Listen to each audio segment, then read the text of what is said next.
Audience को मेरा नमस्कार। दोस्तों, आज हमारा जो प्रोग्राम है वो है film star Rajkumar the great. जी हाँ, फिल्म इंडस्ट्री में सबसे बड़े अदाकार अगर कोई थे तो वो राजकुमार जी थे। राजकुमार सिर्फ एक बार पैदा होता है, वो बार बार नहीं पैदा होता है। राजकुमार फिल्मी दुनिया के बेताज बादशाह थे। करोड़ों करोड़ों ऑडियंस उनकी दीवानी थी। जब वो पर्दे पर आते थे मेरे दोस्तों, तो ऑडियंस क्लैपिंग करती थी। सिर्फ फिल्मी दुनिया में एक ही एक्टर था, राजकुमार। उससे बड़ा कोई एक्टर ना तो पैदा हुआ है ना होगा। दोस्तों, मदर इंडिया से इतनी जबरदस्त फिल्म थी जिसके निर्माता निर्देशक महबूब थे। उस फिल्म में भारत में धूम मचा दी। उसके बाद राजकुमार ने पीछे मुड़कर कभी नहीं देखा। उनकी फिल्म दिल एक मंदिर, जिसके निर्माता निर्देशक श्रीधर थे, जिसमें नायक राजेंद्र कुमार थे। एक कैंसर पेशेंट की भूमिका में उन्होंने अदाकारी की। जबरदस्त। उस फिल्म में एक सीन था, राजेंद्र कुमार डॉक्टर है, वो कैंसर के मरीज है। राजेंद्र कुमार जी उनके पास आते हैं मरीज के, तो Rajendra Kumar ji as a doctor क्या बोलते हैं कि राम, तुम कैंसर से बच जाओगे, मैं तुम्हें मरने नहीं दूंगा। उस वक्त राजकुमार की जो अदाकारी थी, क्या लाजवाब डायलॉग थे उनके। डॉक्टर, मैं जानता हूं आज तक कैंसर से कोई बचा नहीं, मैं भी नहीं बचूंगा डॉक्टर, लेकिन मरने से पहले डॉक्टर मुझसे वादा करो, मेरे मरने के बाद तुम सीता को अपना लोगे डॉक्टर। डॉक्टर। उसके बाद राजेंद्र कुमार जी का डायलॉग, राम, ये तुम थे जो कह दिया और ये हम हैं जो सुन लिया। इसी फिल्म में एक और सीन था, डॉक्टर राजेंद्र कुमार के कमरे में वो जाते हैं एक मैगजीन लेने के लिए। उस वक्त क्या अदाकारी थी कि राम, तुम यहाँ? हाँ डॉक्टर, हाँ। बोर हो रहा था, मैंने सोचा तुम्हारे से कोई मैगजीन ले जाओ जिससे मेरा समय बीत जाएगा। राजेंद्र कुमार जी कहते हैं कि राम, मेरे पास तो कोई पुरानी मैगजीन पड़ी है इस समय। तो उस वक्त राजकुमार जी का डायलॉग, डॉक्टर, मैगजीन पुरानी हो या नई, इससे क्या फर्क पड़ता है डॉक्टर, मकसद तो है दिल को बहलाना। राजेंद्र कुमार उस फिल्म में राजकुमार जी के सामने एक बोनस स्टार बनकर रह गए। इतनी जबरदस्त फिल्म थी वो दिल एक मंदिर। इसी फिल्म में इसके बाद एक और फिल्म आई, वक्त फिल्म के बाद राजकुमार जी सुपरस्टार बन गए। उसमें एक डायलॉग था, मदनपुरी बदमाश होता है और चक्कू लेके इनके सामने खड़ा हो जाता है। तो राजकुमार जी का क्या बेहतरीन डायलॉग जो कभी भुलाया नहीं जा सकता।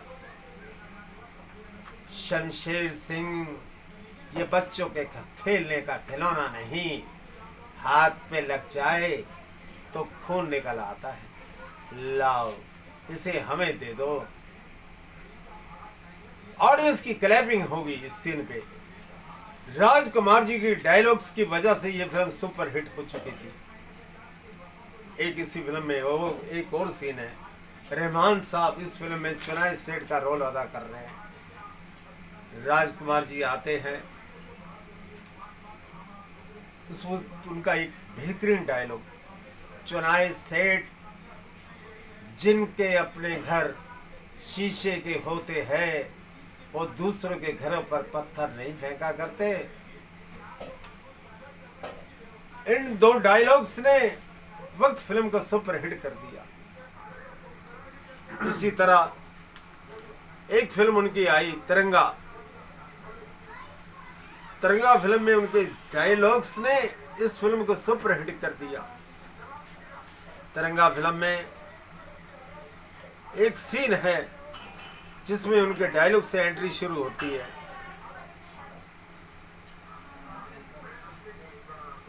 ना तीर से ना गोलियों की बौछार से बंदा डरता है तो सिर्फ परवरदिगार से। इसी फिल्म में एक और सीन है डैडा स्वामी के साथ, तो उस वक्त उनके डायलॉग अभी भी मुझे याद आ रहे हैं। एक बेहतरीन डायलॉग, डैडा स्वामी हम आंखों से सुरमा नहीं आंखें ही चुरा लेते हैं ताकि सुरमा लगाने की नौबत ही ना पड़े। तिरंगा फिल्म अपने जमाने की सुपरहिट फिल्म थी। उसी फिल्म में एक डायलॉग है, एक नेताजी है मंत्री, वो उनसे मिलने के लिए आते हैं, वो इनकार कर देते हैं। मंत्री कहता तुम जानते नहीं कि मैं इस राज्य का मंत्री हूं। कहता है वो क्या कहते हैं, मंत्री जी खादी की टोपी पहनने से कोई महात्मा गांधी नहीं बन जाता। और फिर सुनो, हमारे से मिलने के लिए अपॉइंटमेंट लेनी पड़ती है। अभी तो 2-3 दिन के लिए हमारे पास समय नहीं, इसके बाद तुम अपॉइंटमेंट लेके हमसे मिल सकते हो। इसी फिल्म में एक और सीन है, जो डैडा स्वामी है भारत को नष्ट करना चाहता है। अपनी मिसाइलें जो 26 जनवरी वाले दिन तैनात कर देता है भारत को समाप्त करने के लिए। डैडा स्वामी कहता है ब्रिगेडियर सूर्यदेव सिंह आज 26 जनवरी का दिन है और आज के दिन ही मैं भारत को खत्म कर दूंगा। ये देखो मेरी मिसाइलें, और जब ये चलेगी ना तो भारत खत्म हो जाएगा। उसी समय उनके पाइप के अंदर बारूद भरा होता है। डैडा स्वामी कहता है ब्रिगेडियर सूर्यदेव सिंह, ये तुम्हारे चारों तरफ बारूद का ढेर है और तुम्हें डर नहीं लगता। सिगार पीते हुए और उनका सिगार लेके फेंक देता है, उसके अंदर बारूद होता है।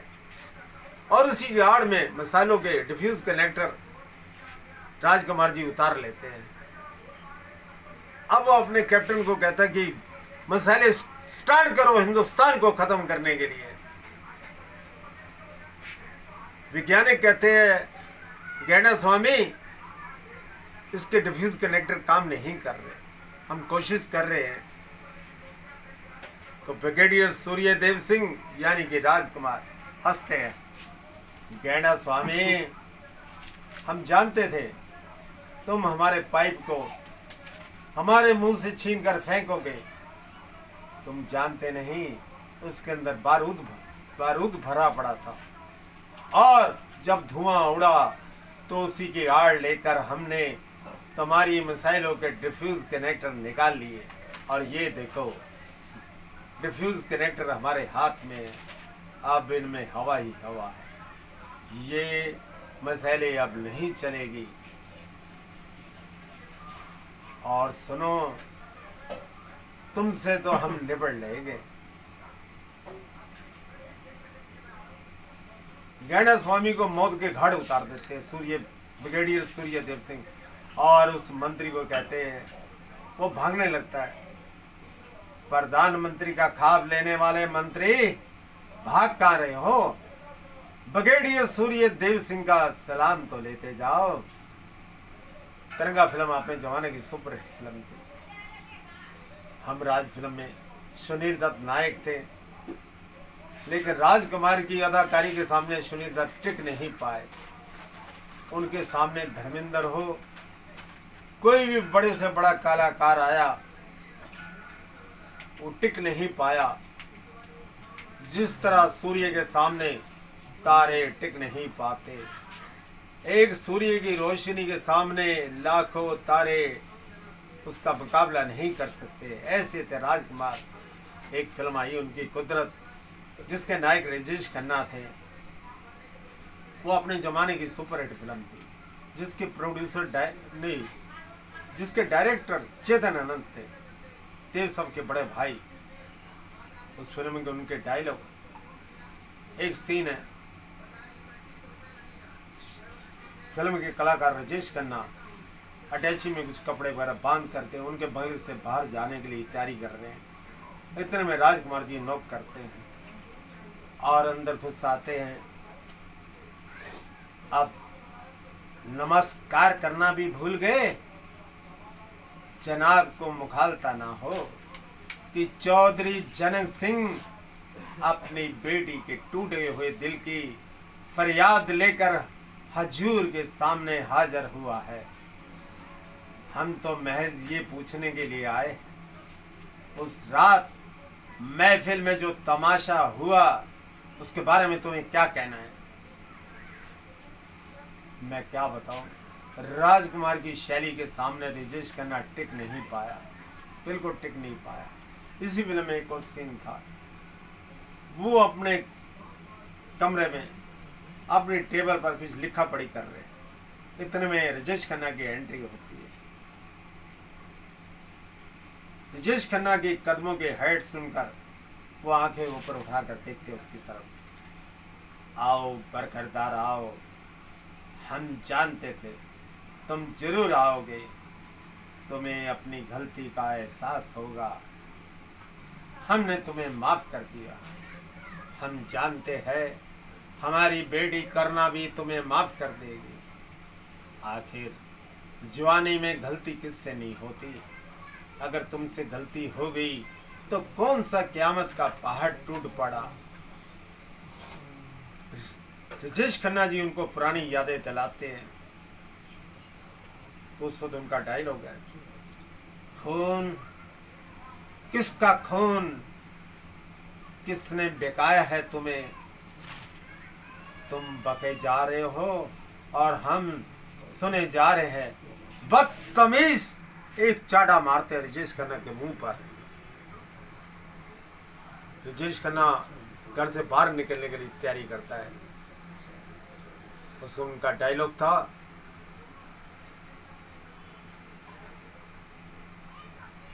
हमारी दहलीज के टुकड़ों पर पलने वाला कुत्ता आज हम पर ही गुर्रा रहा है।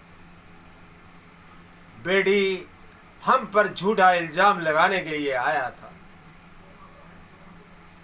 उस डायलॉग के अंदर राजेश खन्ना की मिट्टी पलीत कर दी राजकुमार जी ने। ऐसे महान अदाकार थे जो बार बार इस धरती पर पैदा नहीं होंगे। राजकुमार जी कभी मर नहीं सकते ऑडियंस के दिलों से। वो ऑडियंस के दिलों में जब तक ये धरती आसमान है हमेशा जिंदा रहेंगे। और उन जैसा महान नायक दोबारा इस धरती पर नहीं आएगा। मेरे दोस्तों, राजकुमार से बड़ा स्टार ना तो पैदा हुआ ना होगा। राजकुमार जी इतने जबरदस्त कलाकार थे, उनकी शैली एक अलग प्रकार की शैली थी। आज भी उनकी यादें ताज़ा है और कभी भुलाई नहीं जा सकती। वो बॉलीवुड के आसमान में हमेशा सूर्य की तरह चमकते रहेंगे, चमकते रहेंगे। Rajkumar the great Rajkumar the great, Rajkumar the great. Thank you दोस्तों, थैंक यू दोस्तों।